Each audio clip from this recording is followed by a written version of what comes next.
ladies and gentlemen, please make some noise for Nicole Ferraro.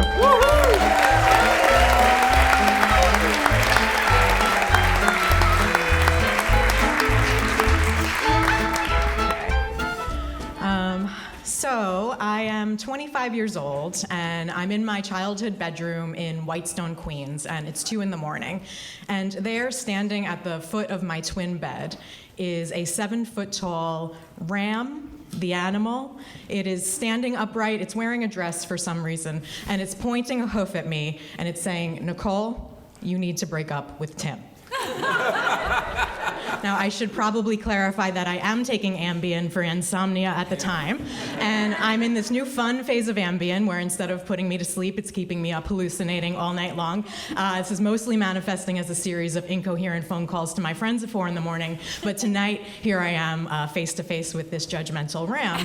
And the truth is, the ram is not saying anything I don't already know. I have been pretty miserable in my relationship with my college boyfriend, Tim, for probably about a year now. And it's not Tim's fault. He's super nice, very handsome. Our families get along. Tim is all kinds of great. We just have absolutely nothing in common, and I feel angry and repulsed whenever he's around. So it doesn't bode well for the future of our relationship, especially as Tim starts to talk more about marriage and kids and all that. But I have been trying to just suppress my feelings and not change anything because I don't want to upset anybody. And by that, I mostly mean my mother. Yeah, you understand. I have been a major mother pleaser ever since I was 6 years old and my father passed away. And it was the early 90s, so nobody talked to me about my feelings. So I interpreted that as to not have any and instead just focused on fixing this big bad thing that happened by just doing whatever I could to keep my mother happy, which is how I find myself still living in her house at 25 years old on the cusp of marrying Tim and having absolutely no identity of my own. But even after this night of the living ram, I tell myself, the next day, just don't worry about it. Everything's fine. It'll go back to normal. Ignore, ignore, ignore. But then a couple of days later, my mom comes up to me at home and she's just like, "Hey, Nicole, how's Tim?" That's a normal question to ask, but to me, for some reason in this moment, it feels like a hand around my throat, and I freak out, and I just start saying crazy things like, "Why would you ask me that? How am I supposed to know how Tim is?" Like as if it's a weird thing to ask me about my long-term boyfriend. And I'm like sweating and panting, and I never act like this. So my mom's looking at me like, what is going on? And back to 90s style parenting, she says, "Okay, sorry I asked," and she leaves the room. And I look in the mirror, and I see my chest is broken out in hives and my face is all blotchy and I still can't breathe. And I'm like, okay, I clearly can't ignore these feelings anymore. So the next day I wake up from whatever Ambien sleep I had, and I have more of a clear head, and I decide I'm going to break up with Tim. I'm going to move to an apartment in Manhattan, and in between I'm going to take a trip by myself to Italy because I've never left the country before. I've barely left the neighborhood. I won't have any money once I move to Manhattan, so I figure I should take a trip now. And taking an independent trip to Italy as a 25-year-old with an identity crisis seems like the right thing to do. So I tell my mom all of this information, and she freaks out, but then she accepts it while also referring to my decisions to break up with Tim and move as temporary. And maybe she's right. I have no idea what I'm doing. I just know that something has to change. So soon enough, I am a single woman on an overnight flight to Rome, truly alone to do whatever I want for the first time in my life. And all I know I want to do is walk around a lot, eat a ton of pizza, and find like a grand opera hall where I could watch a classical Italian piano concert. I don't know why, this is just what I'm envisioning, and I'm going to make that happen. So I get to Rome, it's like 10 o'clock in the morning, I go straight to my hotel, I drop off my stuff, and I set out for like a 9-hour walk throughout the city, and it's great, cobblestones, little old ladies, whatever. I eat a bunch of pizza, it's great. And I get back to my hotel room that night, and I'm exhausted from overnight travel and the day of walking, and I am ready for the shower of my lifetime. So I get in the tiny stall shower, and I'm washing up, and as I'm getting clean, I am also, I'm feeling pretty good about myself, because pause to reflect here. I just went from almost marrying Tim and never seeing a sight out of Whitestone to being completely alone in Italy to do whatever I want for 8 days before moving to Manhattan. Talk about an incredible independent woman. Thank you. Thank you, exactly. So all of these thoughts about how great I am, they kind of turn me on. And so, right. So I get a little friendlier with the detachable shower head. And now I'm thinking, wow, not only am I amazing for those other reasons, but I'm already so comfortable here that I'm getting off in the shower. I am incredible. And some time goes by, I don't know how much, it was a good shower. So good that I am startled when I hear pounding on my hotel room door and a man screaming, "Miss, is there a problem?"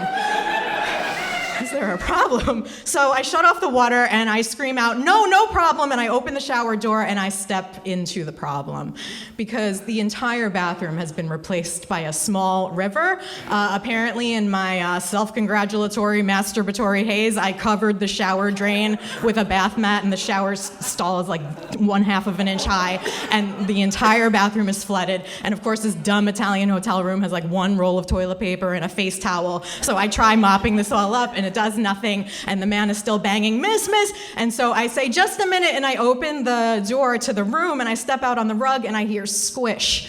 Yes, because the river is not just in the bathroom, it's throughout the entire hotel room. It goes as far as the door to the hallway, where this man is still banging for my attention. And then I hear him say, "Miss, is everything okay? The ceiling is leaking in the room below yours."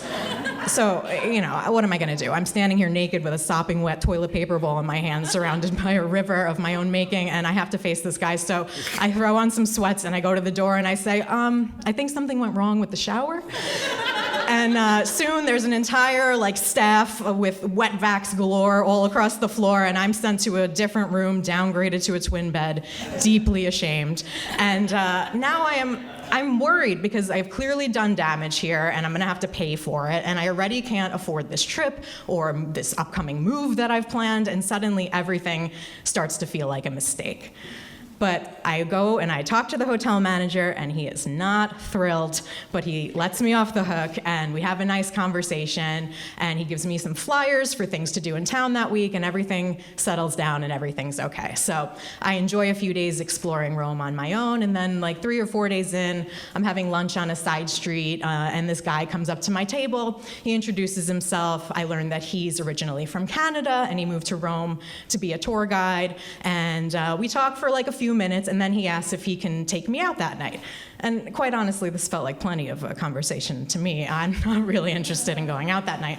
But I also feel well, isn't this what you're supposed to do? You're a young woman alone in Italy, you're single for the first time in years. Aren't you supposed to accept the Canadian tour guide's date invitation? I didn't finish reading Eat, Pray, Love, but it just feels like this is supposed to be part of this. So I don't want to, but I say, yeah, sure, let's go out, whatever. And so he decides we should go to St. Peter's Basilica to see it all lit up at night, a very tour guide-y date, whatever. So I meet him there, and it is very beautiful, fine, whatever. So I say hello, he says hello, and he asks me how the rest of my day was. And when I open my mouth to respond, he sticks his tongue directly inside. And so I push him off and kind of laugh, as you do, and suggest that we talk for a little while. And so we engage in about another 15 seconds of conversation before he grabs both of my breasts, honks them like bicycle horns, and says, "Wow, these are like cushions of joy." So I'm done with this interaction, and I put my hands between us to push him off again. And then he points up at the Vatican, and he says, "Hey, you see that light on up there? That's the Pope's bedroom." And I turn around to look like an asshole, and he sticks his forearm down the front of my shirt. So I just untangle myself from this whole mess, and I hightail it the hell out of there. And for the next few days, I ruminate on this experience, certainly about what a weirdo creep that guy was, but also about why I was even there with him to begin with. Because it wasn't because I wanted to go out on a date with him, it was because I felt that that was something I should do. And it just feels like an important reminder to me to follow my own instincts as I'm trying to carve out a life that feels like my own for the first time. And I'm thinking about this on my final night in Rome as I walk into a tiny church on a little side street, and I take a seat in the second pew on the left.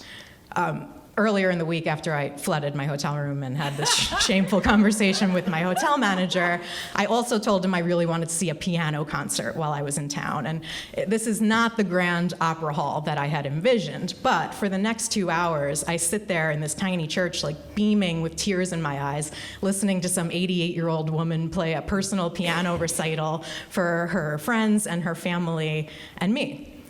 And it's here in this ancient chapel, surrounded only by strangers, the farthest from home that I've ever been, that I start to feel confident in this new path that I'm on, and the closest so far to becoming myself.